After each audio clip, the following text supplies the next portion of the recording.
Yan, magandang hapon po. May na-aksidente po din eh. Yan o.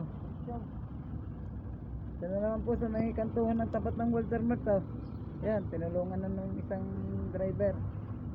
Yan ang motor. Ay, yung angkas pala. Lalabas ako kaya rin na may dito. Ilig minuro mo to. Panas ko din eh. Yan o. Pagka-drive. Yun, sinabi na. Dito sa lana ng video. Dire-diretso siya eh. Buti na lang at hindi yata nabangga yung kotse. Hindi na malpok yung motor sa kotse. At hindi na magbabayad yung driver ng anak. Sugatan lang ata yun ah.